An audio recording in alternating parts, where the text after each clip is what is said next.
Hi friends, today பாத்தீங்கன்னாக்கா உருளைக்கிழங்கு lunch box பார்க்க போறோம். சோ அது எப்படி செய்யலாம், என்னென்ன பொருட்கள் தேவைன்றதை பார்க்கலாம் வாங்க. 3 தக்காளி கட் பண்ணி வச்சிருக்கேன். 2 வெங்காயம் கட் பண்ணி வச்சிருக்கேன். ஒரு வெங்காயம் பெரிய வெங்காயமா பாத்தீங்கன்னாக்கா நீல வாக்குல கட் பண்ணி வச்சிருக்கேன்.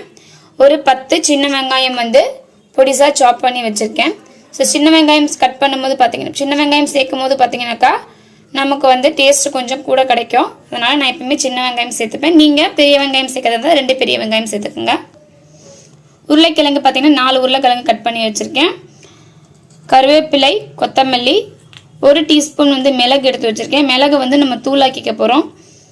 1/4 ஸ்பூன் பாத்தீங்கன்னா மஞ்சள் தூள், 1/2 ஸ்பூன் பாத்தீங்கன்னாக்கா சீரகம், 1 டீஸ்பூன் இஞ்சி பூண்டு பேஸ்ட், 2 தேங்காய் பழத்தை எடுத்து பாலாக்கி வச்சிருக்கேன். 1 டீஸ்பூன் சோம்பு, 1/2 டீஸ்பூன் பிரியாணி மசாலா, 1 டீஸ்பூன் கடுகுளுத்தம் பருப்பு, 2 ஸ்பூன் பாத்தீங்கன்னாக்கா வீட்டு மிளகாய் தூள், 20 பல்லு பூண்டு எடுத்திருக்கேன்.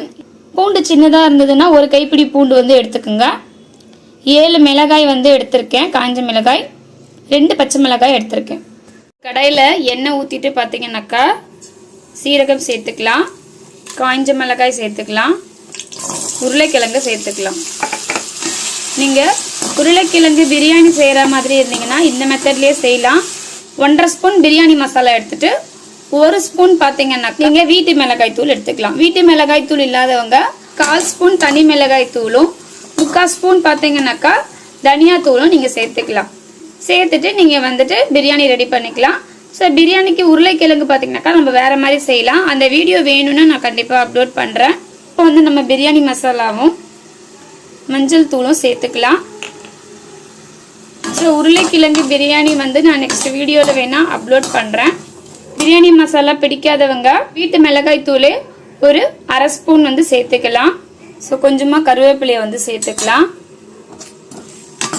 உருளைக்கிழங்குக்கு தேவையான அளவு உப்பு சேர்த்துக்கலாம். ஒரு 1/4 டம்ளர் தண்ணி ஊற்றி போட்டு மூடி மீடியம் ஃப்ளேமில் ஒரு 10 மினிட்ஸ் விடலாம். ஸோ கிழங்கு பார்த்தீங்கன்னா வெந்துருச்சு.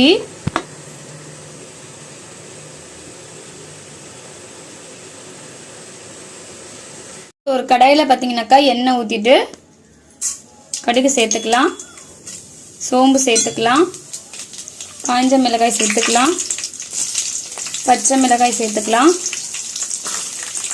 பூண்டு சேர்த்துக்கலாம், கருவேப்பிலையை வந்து சேர்த்துக்கலாம். நீங்கள் காஞ்ச மிளகாவை பார்த்தீங்கன்னாக்கா எல்லாமே வந்து நீங்கள் விதை எடுத்துட்டு தான் நீங்கள் சேர்க்கணும். அப்படி இல்லைன்னாக்கா ரொம்ப காரமாக இருக்கும். ஸோ எல்லாத்தையுமே வந்து நம்ம ஃப்ளேவருக்காக தான் சேர்த்துருக்கோம். அதனால முழுசாக வந்து பார்த்தீங்கன்னா நீங்கள் வந்துட்டு எல்லாத்தையுமே விதை எடுத்துட்டு தான் நீங்கள் வந்து சேர்க்கணும். இல்லைன்னா ரொம்ப காரமாக இருக்கும்.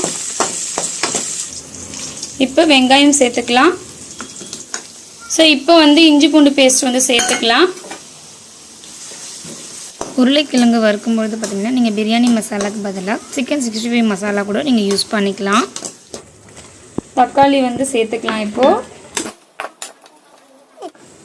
ஸோ இப்போ பார்த்தீங்கன்னாக்கா நம்ம இந்த மிளகாய் தூள் சேர்த்துக்கலாம். ஸோ இந்த காரத்துக்காகவும் பார்த்தீங்கன்னாக்கா ஒரு கிரேவி மாதிரி கிடைக்கிறதுக்காகவும் பார்த்தீங்கன்னா நம்ம இந்த தேங்காய் பால் வந்து இப்போ சேர்க்க போகிறோம்.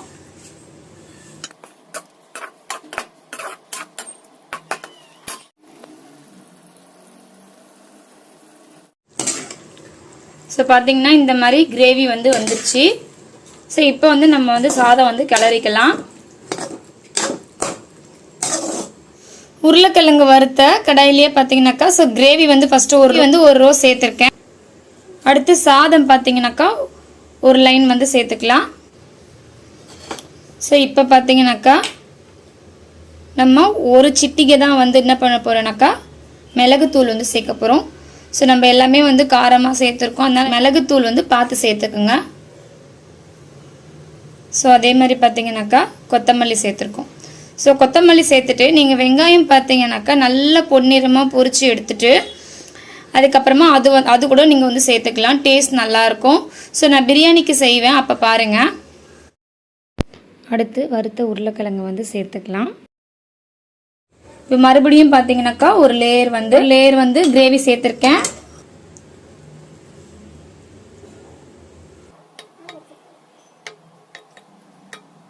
நான் நார்மல் சாப்பாட்டு அரிசியில் சேர்த்துருக்கேன். ஸோ நீங்கள் வந்து பார்த்தீங்கன்னாக்கா பிரியாணி அரிசியோ பொன்னி அரிசியோ நீங்கள் வந்து சேர்த்துக்குங்க. ஸோ ரைஸ் பார்த்தீங்கன்னாக்கா ஒரு அழகு, அதாவது 180 கிராம்ஸ் வந்து சரியாக இருக்கும். வைக்கும் பொழுதும் நீங்கள் வந்து உருளைக்கிழங்கு பார்த்தீங்கன்னாக்கா ஒரு லேயரில் வச்சுருங்க.